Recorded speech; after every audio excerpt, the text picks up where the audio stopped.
doa, nyampainya kapan? Tapi kalau kita doa kepada Allah dengan syafaatnya beliau, insya Allah akan lebih cepat nyampainya karena beliau lebih dekat dengan Allah. Masa iya? Ya, nggak benar. Doa sekarang manfaatnya nggak sekarang, tapi nanti. Sampai pada akhirnya ketika saya sering jarah, ada teman juga yang nanya, ngapain sih udah jarah mulu? Apa jauh-jauh ke Gunung Tidar? Saya Pak ada job di Bali, ngemsi waktu itu. Nah selesai ngemsi, saya tanya sama driver, di sini ada makam aulia gak? Di Bali ada makam penyebar agama Islam gak? Ada Pak, kebetulan supirnya itu orang Islam dan dia mualaf. Ada Bang Aden, Ratu Ayu Pamacutan. Soalnya Pak, dia bilang Bang Aden, jalan tuh. Saya baru seumur umur bawa artis, biasanya ke tempat dugem, ini makam. Pak, saya temannya beginian, saya bilang, buat apaan sih Bang Aden? Gimana ya Pak malam ini ya? Saya juga bingung Pak, tapi kalau udah hobi ya gimana ya? Hobi aja gitu. Minimal Pak, ketika kita mati nanti ada yang datangin kita, ada yang doain kita. Kalau kita doain orang, insya Allah orang akan doain kita. Dan kita di situ nggak minta kepada Allah, minta kepada Allah, nggak minta kepada makam, mintanya kepada Allah. Mintanya gimana Bang? Minta ya Allah, apa yang telah kau berikan kepada yang punya makam sehingga beliau dekat dengan engkau, berikanlah kepadaku. Karma apa yang kau berikan kepada beliau sehingga dunianya bagus, berikanlah itu kepadaku supaya aku dekat dengan engkau ya Allah. Oh gitu Bang? Iya begitu, insya Allah saya sih begitu. Serah Bapak mau gimana. Jadi saya keliling, diajak sama orang Purwokerto, cari saya Madu Muari ke makam mulu, saya pasti ke makam terus Pak. Karena itu salah satu tempat paling nyaman buat saya. Di situ saya lupa saya punya utang. Sampai saya lupa punya istri, bisa Pak. Sampai istri nelfon, di mana sih lo? Kok nggak ngabarin? Asal lupa, lagi di makam. Karena itu tempat paling enak menurut saya. Tempat kita merenung. Udah keluar makam baru tuh utang datang lagi, istri ngomel ikut. Jadi tapi paling nggak pernah punya ketenangan itu Pak. Terus kalau ada yang nanya, Al-Fatihah lu nyampe nggak sebenarnya? Alhamdulillah Pak, saya belajar di PKN. Hal yang pertama saya tanyain, Al-Fatihah saya nyampe nggak ke ibu saya almarhum? Insya Allah nyampe. Kalau menurut teori kan begitu Pak. Menurut buku, menurut teori nyampe memang. Karena nggak mungkin balik lagi kan. Pasti nyampe. Saya nggak mau itu sih. Saya mau tahu Al-Fatihah saya benar-benar nyampe. Ya udah ini zikir yang banyak. Caranya begini. Tawasul, kirim doanya, baca ini. Saya tulis Pak. Sampai akhirnya setelah 6 bulan apa setahun itu, ini tadi kita apa ya Pak ya? Kenapa saya yakin bahwasannya saya ziarah kubur itu Al-Fatihah saya nyampe? Karena saya udah buktiin. Di suatu malam itu saya tertidur, saya mimpi saya berada di sebuah perumahan bersih besar. Mana apa saya? Saya datang jalan. Ada orang cowok gagah. Bapak ditunggu, ibu di dalam. Siapa nih saya? Saya masuk Pak. Dari kejauhan saya lihat ada anak cewek masih muda pakai poni segini. Kayak ibu gua. Saya bilang gitu. Ibu saya waktu muda, fotonya kan kita tahu dong. Kayak ibu saya. Saya masuk kan. Sini. Benar ini mah ibu gua. Sampai saya datang, Mama, iya ini Mama. Salam. Mama aku di sini. Ini hasil doanya AA. Di rumah ini doanya AA. Tuh pajangan, bangku, meja. Ada pelayan-pelayannya. Yang benar mah. Benar, ini doanya AA. Tapi bilangnya si teteh. Kalau doa jangan diambil lagi. Kalau ngirim barang jangan diambil lagi. Maksudnya sih.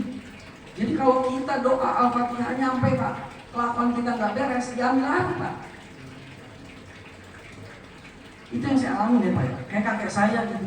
Kalau NU pasti udah nggak asing dengan orang masuk ke dalam tubuh manusia, rohaniah masuk ke dalam tubuh manusia. Waktu itu kakek saya nggak berlama sendiri, tapi kasih kecil Cianjur, ada yang masuk. Assalamualaikum, siapa? Kakek aneh iya. Kenapa? Udah bilangin ke yang lain, kelakuannya normal-normal aja. Aki udah enak, jangan sampai Aki ditarik lagi, disiksa lagi. Jadi apa yang kita lakukan di dunia Pak, orang tua kita akan dapetin di sana. Walau malam itu mau percaya atau enggak, tapi itu yang saya alami. Kalau anak kita bejat Pak, kita dapat nikmat kubur, akan ditarik terus Pak, bisa jadi dapat siksa kubur Pak. Jadi makanya Bapak, saya makanya pantesan dulu Bapak saya waktu kecil itu sholat, bentar, sampai ditendang Pak saya. Sholat, puasa, zikir, karena bukan buat kamu juga, bukan buat kamu doang, buat teman kamu juga, dan buat kamu nanti di dewasa nanti ketika ada masalah pasti akan ada dulu. Itu yang saya alami. Itu alhamdulillahnya, makanya saya senang ziarah, senang kemana. Tapi suka banyak orang yang ziarah ke aulia, tapi orang tua sendiri nggak berziarahin. Itu yang salah. Saya sebelum ziarah ke aulia, saya ke makam ibu saya dulu, baru ziarah ke yang lain. Jadi doa ridhonya orang tua, ridhonya Allah Pak. Banyak orang curug sini, wah bermobil-mobil, keluarin duit, apa, bawa air ini, bawa kembang, bawa apa, bawa ini, dari sana ngambil air. Lah makam bapak ibunya, boro-boro dikasih bunga, kering banget kayaknya, lama-lama rata udah kayak tanah. Udah kayak, ini parkiran apa kuburan sih? Taman-taman kagak kurus Pak. Itu yang saya suka sedih gitu. Makanya, kenapa saya tiba-tiba bisa masuk PKB? Yang pertama yang saya tanyain, yang ngomong sama Pak Iwan, ngomong sama Ketua DPC, Pak saya bisa nggak menjadikan situs-situs yang ada di Depok itu lebih bagus lagi?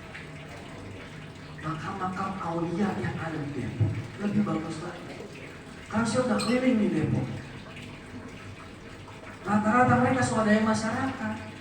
Pemkotnya nggak turun. Dari Sumur 7 saya udah kesana wawancara sama yang punya, sama Kucen. Dari 7 sumur cuma 1 yang lulus, yang lain terkenal gitu aja. Terus swadaya masyarakat. Kata bilang bisa, kata bapak bisa. Ya udah saya masuk. Niat awal saya itu karena saya suka ziarah Pak. Jadi minimal pamisasi lah. Depok itu Masya Allah pauliannya dari mana-mana. Mereka dari Bandung kan mau ke Cirebon mampir di sini, kadang mati di sini. Yang dari Jakarta mau ke Pajajaran mati di sini. Aulianya banyak banget tapi gak kurus. Itu yang mau saya coba benahi nanti. Makanya saya yaudah kamu masuk sini, kamu jadi ketua garda. Nah jadi ketua garda bisa nggak kayak gitu nanti? Bisa. Malah saya pengen pemuda-pemuda Depok nih itu harus andil Pak, harus ikut serta. Kalau yang tua-tuanya aja, ntar tua-tuanya habis, yang udah yang nggak tahu nggak ini lagi.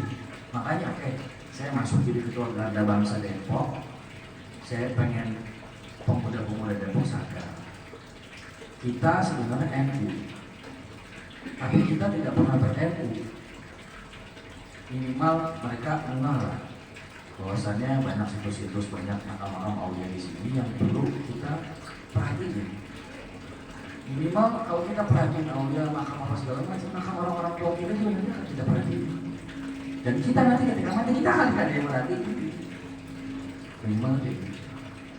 Dan selanjutnya saya mau sampaikan juga selamat ulang tahun buat majelis Al-Fatih.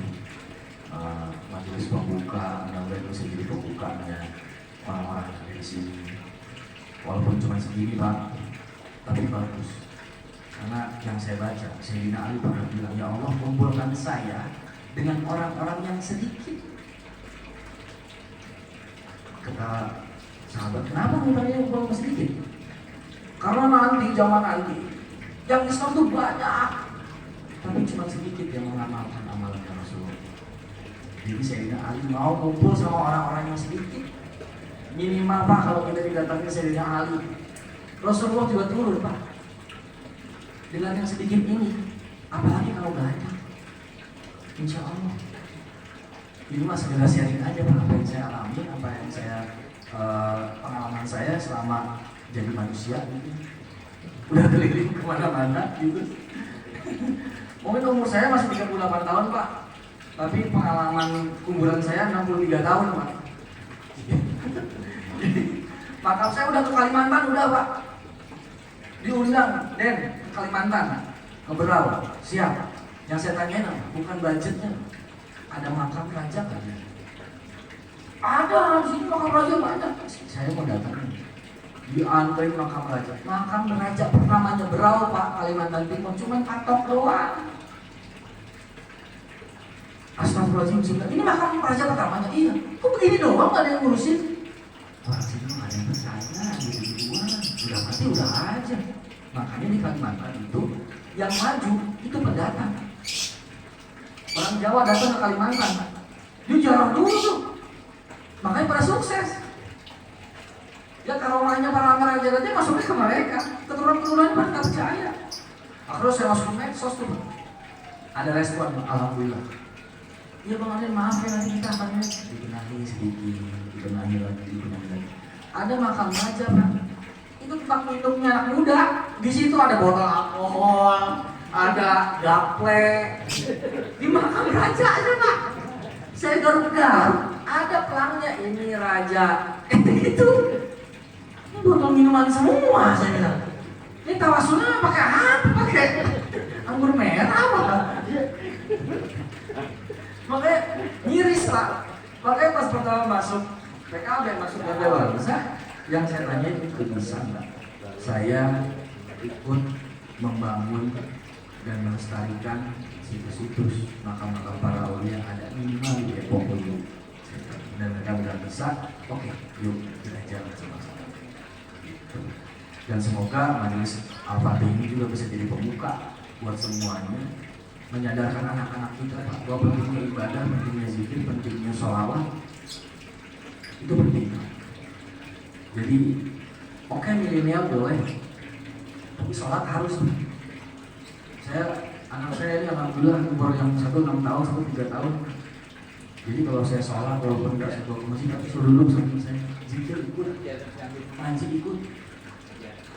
Saya masuk ke sekolah yang ada Islamnya, yang ada suruh baca Al-Quran, nanti baca tasbih.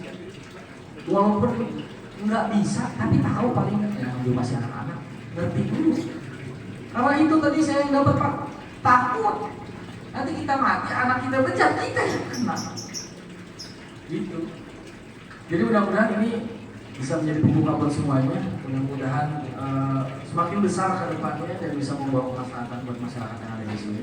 Dan